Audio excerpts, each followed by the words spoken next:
જય કુખાન મેડીમાં કુલદેવી માને બેસાડ્યા પછી આખું જીવન બદલાઈ ગયું તે વાતો પર માતાજીએ શું કીધું આપણે આગળ માનતાઓમાં જોશું. જય કુખાન મેડીમાં અમારા બેઠક થઈ હતી માતાજીની. કેટલા સમય પહેલા? 6-8 મહિના પહેલા. 8 મહિના પહેલા. હા બરોબર. તો અમને માતાજીએ અમારે કુળદેવી બતાવ્યા, જોડે કાળકા માતા બતાવ્યા હતા અને 84 ખાતાની મસાણી મેલડી બતાવી હતી. બરોબર. તમે એમના પાટલી ઉપર પૂજન કર્યું, પછી કમ્પ્લીટ પરિપૂર્ણ થઈ ગયું બધું. પછી દેવ અમારા ભુવા બી થઈ ગયા. પછી પાકું બેસણું હાલ દીધું દેવનું, મસાણી મેલડીનું પાકું હાલ દીધું અને હરસિદ્ધિ માતાના ખાતાના ઉગતા પેરની મેલડી પણ જાગૃત થઈ ગયા, એમનું પણ બેસણું હાલ દીધું. તો માતાજીનો ખૂબ ખૂબ આભાર માનવા વ્યક્ત કરવા અમે આવ્યા છીએ. એક ચૂંદડી માતાજીને ઓઢાડવાની, બરોબર, અને હરખથી શ્રીફળ, ચૂંદડી, અગરબત્તી. બરોબર. એટલે 8 મહિના પહેલા તમારા બેઠકમાં માતાજીએ તમને દેવ જાહેર કર્યા હતા. હા. અને અત્યારે ટૂંકમાં તમારા બધા દેવ જાહેર થઈ ગયા. તમે કુળદેવી માતા કયા? કુળદેવી હરસિદ્ધિ માતા, જોડે કાળકા માતા, બરોબર, અને મસાણી મેલડી 84 ખાતાને, બરોબર, અને હરસિદ્ધિ એના ખાતાની ઉગતા પોરની મેલડીમાં, બરોબર, એ પણ જાગૃત થઈ જાય, એમનું પણ વ્યસનું આપી. મેં કીધું તું કે હરસિદ્ધિને અપનાવી લે અને મહાકાળીને અપનાવી લે, આ બેન પકડીને હેડો. બરોબર. એટલે ધીરે ધીરે બધી માતાઓ આગળ જતા અજવાળું બનાવશે, બુઆ થશે, બધું થશે. ધીરે ધીરે હું જે બોલી તે પ્રમાણે બની ગયું. હા મળી, બની ગયું. આજ ખમા મજા થઈ ગઈ. હા મળી. અરે રામ રામ રામ રામ. તો પહેલા કરતા તમારા જીવનમાં કેટલો બદલાવ આવ્યો? બદલાવ ઘણો બદલાવ. કઈ રીતે? બધી રીતે ધંધે પાણી બધી રીતે મળી. બધા દારૂ પીતા છોકરા બધું બંધ થઈ ગયું, દારૂ, માંસ, મટન બધું બંધ થઈ ગયું, આખી વસ્તીમાં મળી. આખું જીવન આખું બદલી આપ્યું. હા, જીવન બદલી ગયું મળી. અને બધા ભાવ ભક્તિમાં આવી ગયા. અને જે નતા બોલાવતા એ બોલાવતા થઈ ગયા. હા મળી. આ શું ખોટું? સાચું મળી.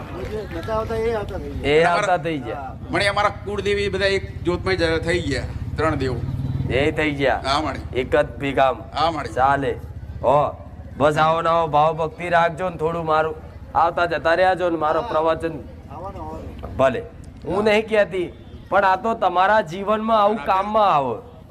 પણ એમે પ્રવચન બહુ જોયા, મારું પ્રવચન બહુ સાંભળ્યા, બેઠક હોય ધ્યાનથી જોવે.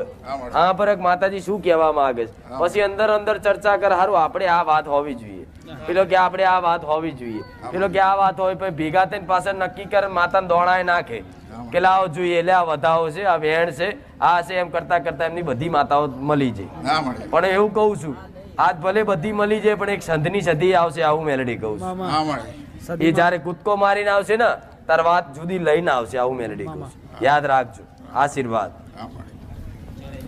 બેન છે, હું ભાવનગર થી આવું છું. માઈક નજીક રાખો. હા, અને મને છે ને ધાધર બહુ હતી. તો પેલા એના પપ્પા પેલો રવિવાર અહીંયા આવ્યા ને, તો મેં એવું કીધું કે તમારે ત્યાં શું જવાની જરૂર છે, તમે જાઓ એને શું દોડ્યા જાતા હો. તો પેલા હું એવું કહેતી કે એ બધું ખોટું છે, તમે આવું ન કરો. પછી મને ધાધર બહુ હતી, તો એ કે તું આવું માનતો, એટલે હું માનતી ખરી, પણ અમે બહુ ભૂવા ને એવું બધું કર્યું ને, એટલે પછી એમ ન માનતી એમ. તો એના પપ્પાને એવું કીધું, એ કે ના ના, કે બહુ સારું છે, હું ગયો ને તો મને ગમ્યું. તો એ ઘરે આવ્યા ને તો એના આરે બાદી કે તમારે ક્યાંક જવાનું હોય તો ટાઈમ મળી જાય, અમારે જવાનું હોય તો ટાઈમ ન મળે. તો કે કાંઈ નહીં, કે તો 2 દિવસ કાંઈ ન કીધું. પછી મેં મારા હાથે વિડીયો જોયો, મને કે વિડીયો જોજે, પ્રવચન બહુ સારા આવે.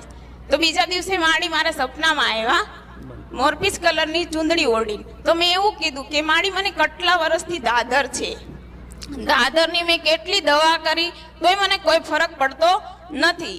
તો માડીએ મને એવું કીધું કે વાંધો નહીં, મટી જશે. તો 3જા દિવસે મને દાદરમાં ઘણો ફરક પડી ગયો. પણ મને દિવસે ને રાત્રે જ્યારે સુવાનો ટાઈમ થાય ને ત્યારે બહુ આખા શરીરમાં ખંજવાળ આવે, અને રાત્રે 1 થી 1.5 વાગે બહુ ખંજવાળ આવે.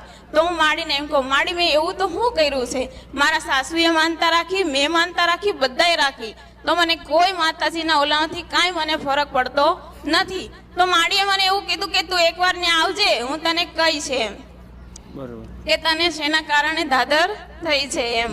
માડી મેં 5 શ્રીફળ વધારે ઓલા પણ મૂક્યા હતા, ત્યારે માનતા કર્યા વગરના હોયા ગયા હતા, ન્યા કરી હતી, તમારા પાસે નહોતા આયા. પપ્પા પહેલા દિવસે આયા ને તો હું કહેવા, હું પૈસા બગાડવા દોડ્યા જાવ છો, ક્યાંય જવું નથી મેં કીધું, અને એવું બધું ખોટું હોય મેં. એ પછી તમે એક જ વાર વિડીયો જોયા ને સપનામાં આયા? હા, સપનામાં આયા. અને અત્યારે તો ડેલી સર્વિસ 24 કલાક માતાજી મારી હારે છે.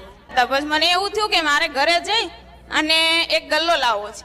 પછી મેં મારા છોકરાને એવું કીધું કે આપણે એ ગલ્લો પૈસાનો ભેગો કરો, જે થાય 200-500 જે થાય પણ આપણે આ માતાજીના ઓલામાં આપવાનો. તો મારા છોકરાને કોઈ મહેમાન આપે તો